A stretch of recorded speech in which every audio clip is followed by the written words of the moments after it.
We want to get right to breaking news this morning on Denver 7 News on Local 3. Crews are still working around the clock to contain a wildfire threatening homes in northern Colorado. We have team coverage monitoring the changing fire conditions. Dozens of families have been forced to evacuate. We have Lisa Hidalgo and Veronica Acosta tracking this. It's going to be devastating. Is this like losing your mom? She's our queen. Always will be. And remembering Her Majesty Queen Elizabeth II, we are taking an in-depth look at what's next for the British monarchy as King Charles now takes over. Plus, Russell Wilson's highly anticipated return to play his old teammates in Seattle is almost here.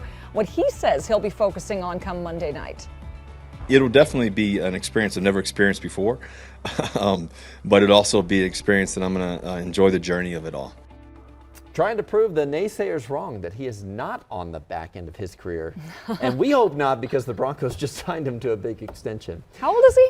Like 30? I mean, he's got plenty of time to be great for us. All right. Keep him healthy. Yeah.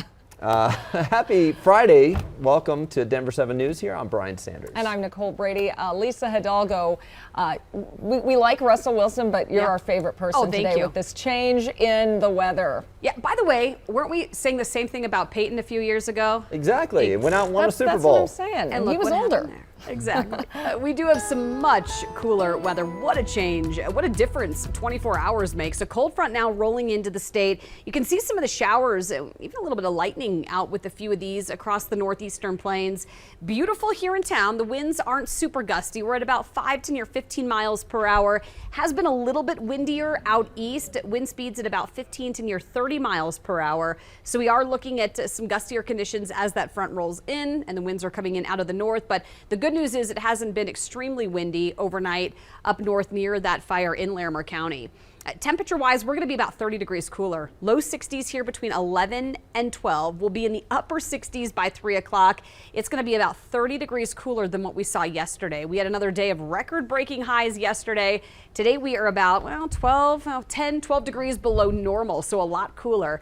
Coming up, I'll show you the rain, when it's going to move in, and when we'll see it here in town this weekend. And right now, flying in Air Tracker 7 out in Aurora. You're seeing the southbound, northbound side of I-225 here just between 6th Avenue and Colfax, which is right there. This is the northbound side. Here's the southbound side. And we're moving along fairly well out there. No issues with the R line, the light rail that moves out there as well, right there at the station. Take a look at the drive that we have going across that east side of town. We do have one issue over at Buckley and Quincy. And it's really affecting mostly the westbound side. So a couple extra minutes through there. And if you hear about this tanker crash coming off of E470, went right into the dirt wall. So it's going to be more of a hazard than anything for you right now. Just some building traffic and some of those usual spots. All the early problems, had a whole bunch of them early this morning that were pretty significant, all cleared up and moved out of the way, which is helping us out. All right, Jason, thanks. We're following breaking news in northern Colorado, where a wildfire has forced dozens of people from their homes in Larimer County. It is burning about 15 miles northwest of Fort Collins, 600 acres and 0% contained right now. Denver 7's Veronica Acosta is there with a look at the scene. Veronica.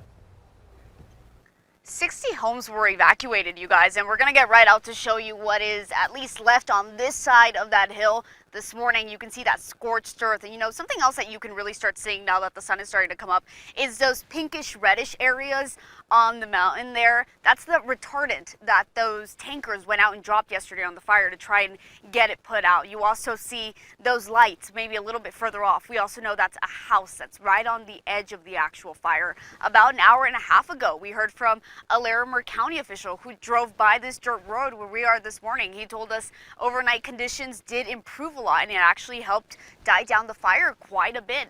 We know that the cooler temperatures, the humidity definitely helped them in that way. So for that, they were really happy this morning. Take a look at this video. This was captured by Air Tracker 7 yesterday.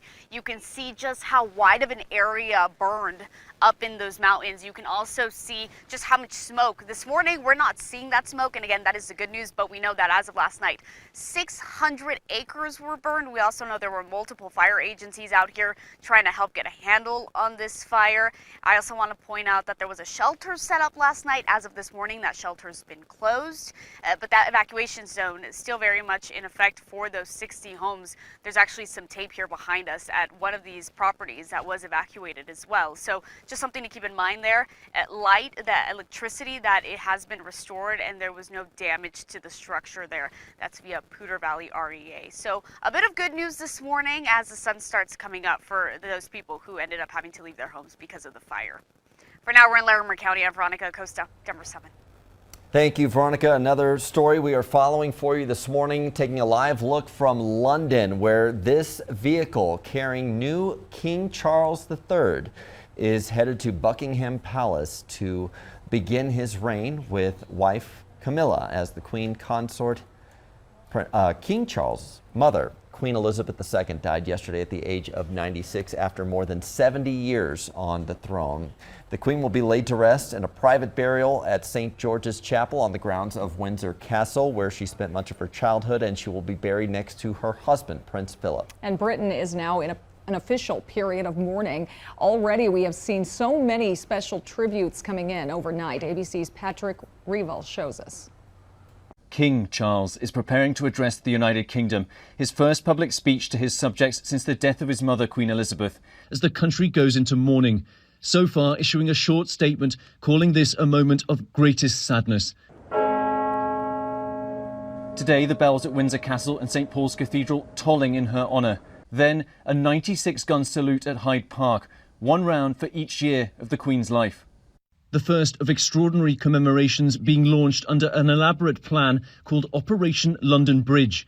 Charles expected to be formally proclaimed King Charles III at St James's Palace within 24 hours.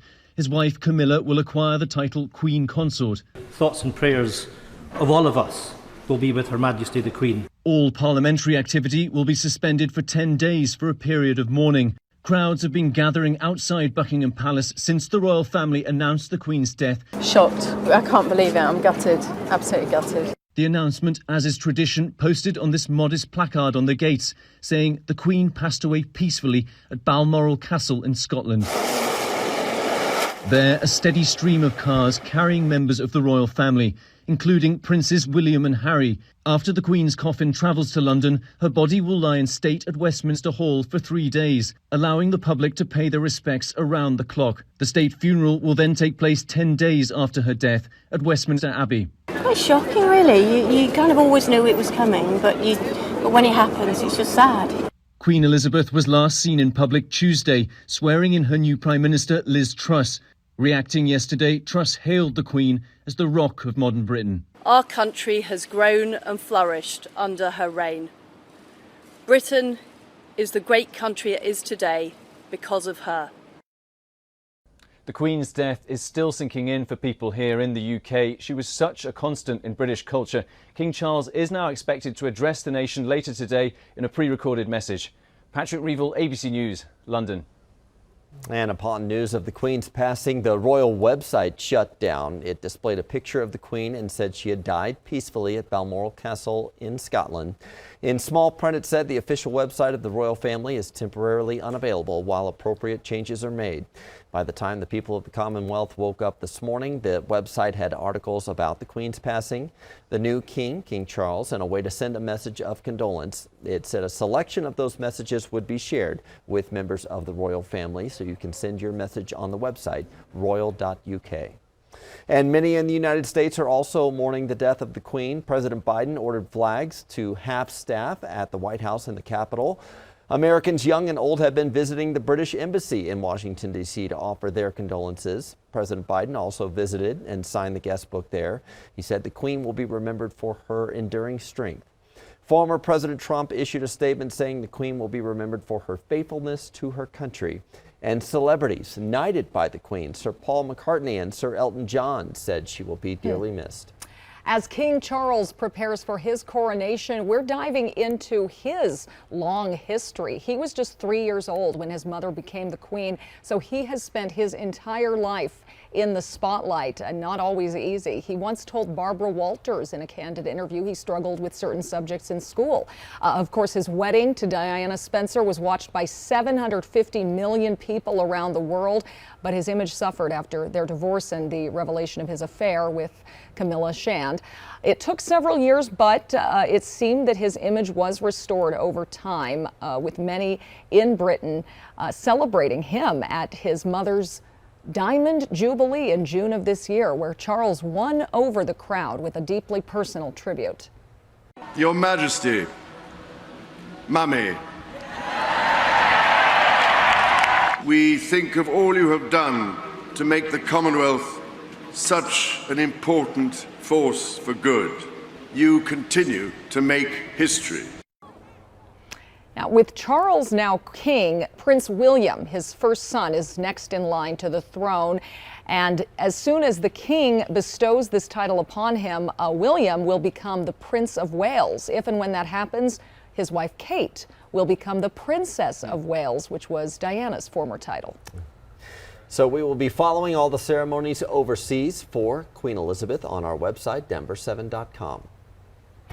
Could this be the future of your morning commute? A major investment being made into flying electric taxis.